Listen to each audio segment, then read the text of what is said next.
Hello बच्चों, आशा करती हूँ आप सब सकुशल होंगे। तो आज मैं आपको हिंदी के कुछ ऐसे नियम बताऊंगी जिनके कारण आपकी गलतियाँ कम हो और आप पेपरों में अच्छे अंक ले सकें।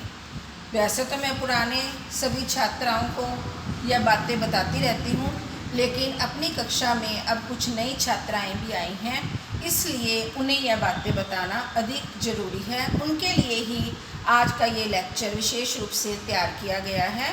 तो चलिए चलते हैं अपने विषय की ओर। हिंदी में ध्यान देने योग्य मुख्य बातें। सबसे पहले जो देखने में आता है कि बच्चे इन अक्षरों में कुछ कंफ्यूज होते हैं।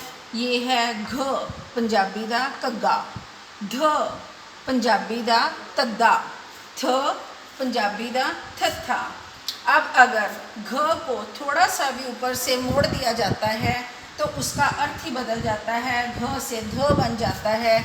जैसे घन, घन का मतलब होता है बादल। अगर घ को आपने गलती से भी थोड़ा सा मोड़ दिया तो वो बन गया ध, धन। और धन का मतलब आप जानते हैं रुपया पैसा। अब सिर्फ घ को थोड़ा सा मोड़ने पर ही उसका अर्थ बिल्कुल बदल जाता है। इसलिए इस बात का ध्यान रखना है घ, ध और थ कैसे डालने हैं। जो दूसरी गलती देखने में आती है कि बच्चे इन दोनों में कंफ्यूज होते हैं, अड़ अड़ड़। कपड़ा, पढ़ना।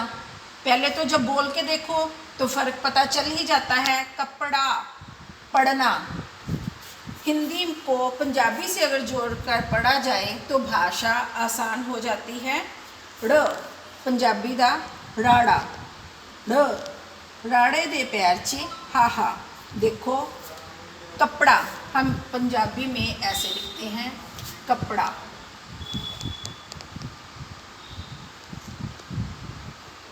और पढ़ना पंजाबी में कैसे लिखते हैं?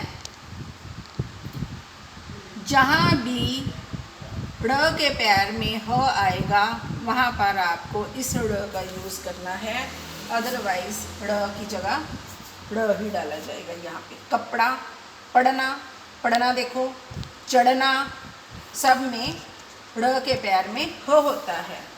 अब जो तीसरी बात ध्यान देने योग्य है वो है छोटी ई की मात्रा का आगे अक्षर के साथ कैसे प्रयोग करना है। आपने अक्सर देखा होगा जो शरारती बच्चे होते हैं वो जहाँ से दीवार टूटी होती है वहीं से फांद कर जाते हैं मेन गेट पर जाने की बजाय। पार्क में, स्कूल में जहाँ से दीवार टूटी होगी बच्चे वहीं से छलांग लगाकर अंदर एंटर करते हैं, वहीं से बाहर निकलते हैं। इसी तरह जो छोटी ई की मात्रा है वह भी बहुत शरारती है। तो देखिए ये शब्द अग्नि है। यहाँ पर बोलते समय छोटी ई की मात्रा न के आगे है, लेकिन क्योंकि जैसे ही छोटी ई की मात्रा जो कि शरारती है उसने देखा ग आधा है तो उसने छलांग लगाई और वो ग के आगे आ गई। इसलिए अग्नि शब्द को लिखा इस तरह जाएगा, बोला इस तरह जाएगा, लेकिन अगर इस तरह लिखोगे तो ये गलत हो जाएगा। व्यक्ति, बोलने में व्यक्ति ऐसे ही आएगा, पर जैसे ही छोटी ई ने देखा क आधा है तो उसने छलांग लगाई और क के आगे आ गई, इसीलिए ये बन गया व्यक्ति। इसको व्यक्ति नहीं बोलना है, इसको व्यक्ति ही बोलना है। यह व्यक्ति बोलने में आएगा, लिखने में आएगा, बोलने में चाहे ये आए पर ये लिखने में गलत हो जाएगा। इसी तरह मुश्किल, छोटी ई ने देखा श आधा है तो फटाफट जंप लगाया और श के आगे आ गई, तो ये मुश्किल लिखते समय आएगा। बोलते समय बेशक ये आए लेकिन ये लिखने में गलत होगा। स्थिर, स्थिर, थ के आगे बोलने में आवाज़ आ रही है लेकिन लिखते समय जल्दी से छोटी ई की मात्रा ने छलांग लगाई और स के आगे आ गई, तो इस तरह ये स्थिर शब्द ठीक है। बोलने में स्थिर ऐसे लेकिन लिखने में ये गलत है। अब जो चौथी चीज़ अक्सर देखने में आती है वो ये है कि बच्चों को इस बात में हमेशा द्विधा रहती है कि आधा अक्षर कौन सा है और पूरा अक्षर कौन सा है। जैसे युद्ध ऐसे लिखा गया है तो इसमें बच्चे कंफ्यूज हो जाते हैं कि ध आधा है, ध पूरा है, ध आधा है, ध पूरा है। अगर इस तरह लिखा जाए तो शायद बच्चे कंफ्यूज नहीं होते, उन्हें पता है ध आधा है और ध पूरा है। लेकिन बच्चों को पता होना चाहिए, आपको इस बात का ज्ञान होना चाहिए कि जो अक्षर पैरों में होता है वो हमेशा पूरा होता है, इसलिए द आधा है और ध पूरा है। इसी तरह यहाँ पर भी प्रसिद्ध द आधा है और ध पूरा है।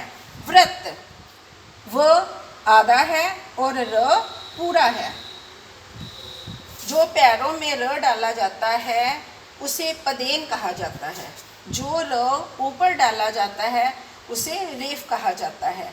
कर्म, अब र ऊपर चला गया, जो चीज़ ऊपर है वो आधी है, जो नीचे है वो पूरी है, इसीलिए यहाँ पर र आधा है, म पूरा है। इसी तरह देखिए पूरब, र ऊपर है, ऊपर वाला अक्षर आधा होता है, नीचे वाला पूरा होता है, तो यहाँ पर र आधा है और व पूरा है। इसी तरह आगे आइए, क्रम, क आधा र पूरा। प्रेम, प आधा र पूरा। देखिए क प आधा है, र पूरा है। मैं आशा करती हूँ कि आज का यह लेक्चर आपको अच्छी तरह से समझ लग गया होगा। अब इससे आगे जो बच्चे गलतियाँ करते हैं उनके बारे में कल बताया जाएगा। ओके बेटा जी।